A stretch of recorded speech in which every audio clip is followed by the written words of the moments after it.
It is the 7th of December 1993, and the first of several congressional hearings is waiting to begin. The room is full with people, with an empty table near the front. One side has a TV screen and an easel. Senator John Lieberman, holding a light gun, begins to speak.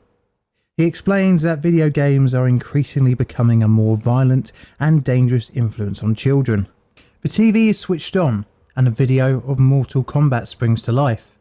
As the senator continues to speak, he describes the basis for the game. As the committee meeting goes on, a number of industry and educational experts speak. This hearing will become to be known as the 1993 Congressional Hearings on Video Games, and it was the culmination of a moral panic, the thinking being that violence shown in media will be emulated by children. The ultimate result of the hearings is a more unified age rating system for home media.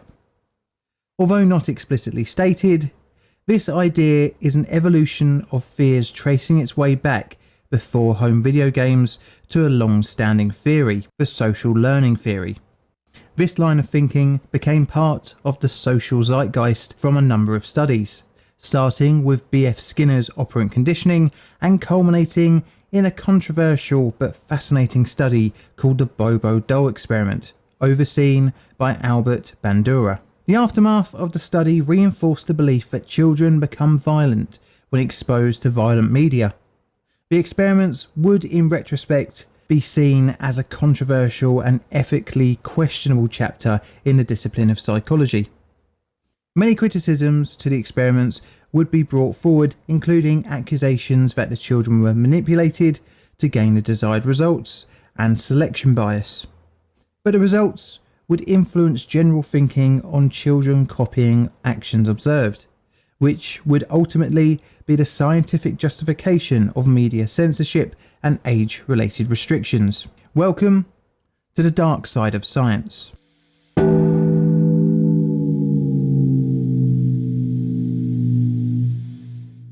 Our story starts in a small town in Alberta, Canada, named Mundare, on the 4th of December 1925, with the birth of Albert Bandura. He was born to Polish and Ukrainian parents. Growing up in a small town, educational opportunities are fairly limited, but under the guidance of his family, he became self-motivated. He was encouraged by his parents to seek out experience of life beyond Mundare. After high school, he took a job in the Yukon. It would be here that his interest in science would be sparked. In an unlikely turn of events, while studying at British Columbia University, he took a psychology course in order to pass the time in his empty early morning schedule, becoming passionate about the subject. In 1949, he would graduate with a BA. To further his newly discovered passion, he moved to the University of Iowa. From there, he gained an MA in 1951 and a PhD in 1952. Postdoctorate in 1953, he took a teaching position at Stanford University. Throughout the 1950s, Bandura became fascinated in a new theory, originally posed by B.F. Skinner in his series of lectures in the 1940s on social learning. Skinner mentioned a thing called echoic response. In its most basic form is the copying of a parent's speech by a child. Fairly straightforward and obvious when observing a child copy a parent talking. But Skinner stated that all verbal behaviour was underpinned by operant conditioning. Around the same time, a book, Social Learning Theory, was published in 1941 by Clark Lewis Hull, which suggested that personality traits were learned by copying parents' actions. In 1959, Noam Chomsky published his review of B.F. Skinner's verbal behaviour theories and criticised his 1957 book called Verbal Behaviour. Chomsky said that operant conditioning alone could not explain our ability to learn language, and instead there is something more. As if Skinner's theory was right, then to learn a new response would require multiple attempts and positive reinforcement, much like how you train a dog to sit. In the same vein, Bandura set out to find if learned behaviours were from operant conditioning, i.e. from reward or punishment, or from imitation, i.e. watching another do something and copy it. One particular thing that fascinated Bandura was aggression. In social learning theory, three models of observational learning are posited.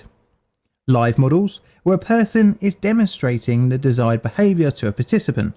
Verbal instruction, in which an individual describes the desired behaviour in detail and instructs the participant in how to engage in the behaviour. And symbolic, in which modelling occurs by means of the media, including movies, television, literature and radio. Stimuli can either be from real or fictional characters. Working with one of his first doctorate students, Bandura set out to prove his theory. This resulted in their 1959 book, Adolescent Aggression.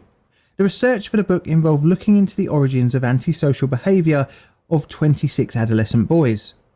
Each boy and a matched control were given an intensive interview and a TAT-like projective test. The parents were also interviewed to determine their attitudes about and how they actually handled problems relating to dependency, aggression and sex as they arose from day to day.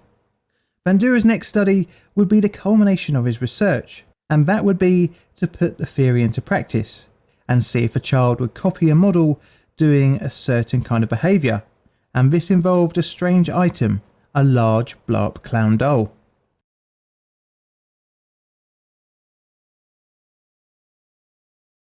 This is Bobo, a blarp clown doll.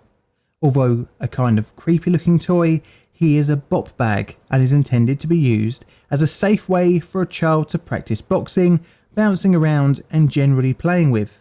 Well, that's what my daughter does with it. An unlikely tool for a psychological study, but it would become a vital part of a classic series of experiments. The Bobo doll experiment would start in 1961. But first, let's look at the method that Bandura set out. The study involved 36 boys and 36 girls who had been enrolled in the Stanford University Nursery School. They ranged from the age of 37 to 69 months, with a mean age of 52 months. 2 adults, a male and a female, served in the role of model, and 1 female experimenter conducted the study for all 72 children. The children were split up into 8 experimental groups of 6, with a control group of 24. Half the experimental subjects would be exposed to aggressive models, and half were exposed to models that were subdued and non-aggressive in their behaviour. These groups were further divided into male and female. Half the subjects that experienced the aggressive and non-aggressive models had same-sex models, whereas the others had an opposite-sex model. Each subject would be exposed to the scenario individually. This was to prevent the children from copying one another. The child and model would be brought into a playroom where they would be confronted by the Bobo clown doll. The child was seated in one corner filled with things such as stickers and stamps. The adult model sat in another corner with a toy set, a toy mallet and the inflatable Bobo doll. Before leaving the room, the experimenter explained to the child that the toys in the adult corner were only for the adult to play with. In the aggressive scenario, the model would initially start playing with the Bobo doll. After a short while, the adult model would start to verbally and physically assault the doll. They would also use the mallet. After a period of 10 minutes, the experimenter came back into the room, dismissed the adult model and took the child into another playroom.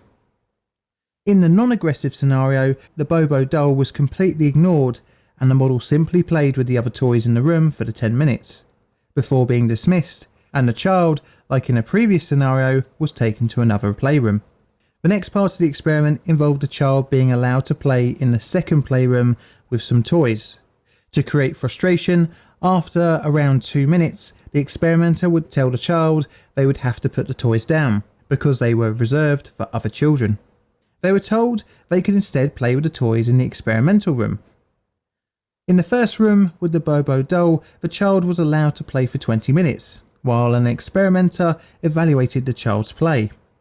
The experimenter would record each time the child would initiate aggression in 4 ways. The first measure was based on physical acts such as punching, kicking, sitting on the Bobo doll, hitting it with a mallet, or tossing it around the room. The second measure was any verbal aggression towards the doll, especially if it mimicked the model. The third measure was the number of times the mallet was used to display forms of aggression other than hitting the doll. And the fourth measure was each time aggression was shown that was not a direct imitation of the role model's behaviour. Bandora's results were not particularly surprising. The children who experienced the aggressive scenarios were way more aggressive in the playing with the Bobo doll. The results also showed that if the model was of the same gender as the child, then they would be even more aggressive. The most aggressive were boys who had a male model who had shown aggression towards the Bobo doll. When compared between the two genders, males exhibited 270 aggressive instances compared to 128 instances exhibited by females. After the experiment, Bandura wanted to dive deeper, but it would take another 2 years before he upped the ante. For his second experiment, Bandura set out to see if the results would change if the children saw the aggressive scenario in the form of a cartoon or a film in comparison to a live model. Bandura also thought that maybe the children would experience a cathartic effect by seeing the aggression through the medium of media, or would watching the aggression on TV create the same response as a live model. This time the number of subjects was increased from 72 to 96, but like before, they were from the Stanford University nursery and were divided into 3 groups. A live aggressive group, a pre-recorded model aggressive group, and a cartoon of a cat being aggressive to the Bobo doll group. There was also a 24 child control group. Like before, they were subdivided again to gender. The original results from the 1961 study were used as a control for the experiment, and like before, each subject experienced the aggressive scenario individually. Like before, after the exposure, the subject was placed in a mildly frustrating situation before being left alone with the Bobo doll. The results were similar to before with the live model. But what was interesting was that the children did actually show aggression after exposure to the pre-recorded model and the cartoon. A third experiment in 1965 sought out to find if classic conditioning could affect the results. This time, 66 children, 33 boys and 33 girls were used for the study. Again, 3 groups were used, which were again subdivided into gender.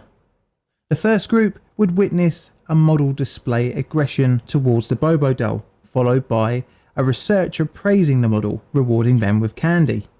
The second group would witness the same scripted scenario of aggression behaviours, but instead the model received a reprimand and was hit with a rolled wooden golf club.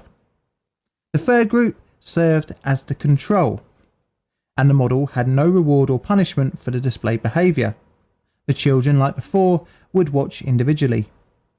The child would then be placed in a room with the doll, and any aggressive behaviours would be noted. The results showed no real difference compared to the previous studies, at least in regards to the reward and control group. However, the group that witnessed the model being punished showed an interesting reduction in aggression. The Bobo doll experiments helped further Bandura's social learning theory and carve a new way of thinking. This is mainly due to children observing the punished model, and subsequently understanding this to modify their own response to the Bobo doll, without being punished themselves. But let's look at the study's criticisms. Although not as controversial as other studies involving children, the Bobo doll experiments did have some shortcomings. Firstly, there was the question of whether the children did actually show aggression, or were they just mimicking the model. You see, children are very well known for copying adults, with little thought to the consequences, meaning finding out the motivation behind the subject's actions can be difficult and open to interpretation. An overtly aggressive act to an adult observer might be perceived by the child as a simple action, with no weight placed on the actual meaning behind it. A later study, which copied Bandura's method for the experiment, found that subjects acted much less aggressively when observing an aggressive model if they had a neutral exposure to the Bobo doll in a previous experience. This means that the novelty of the doll in the study could have encouraged a more exaggerated response from the children.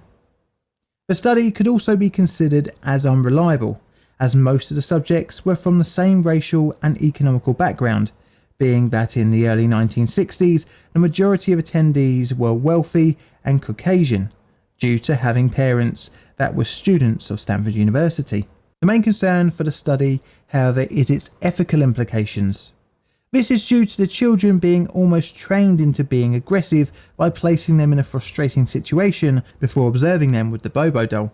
There is also a question of consent, as a child isn't able to make an informed decision as to whether they want to take part in a study.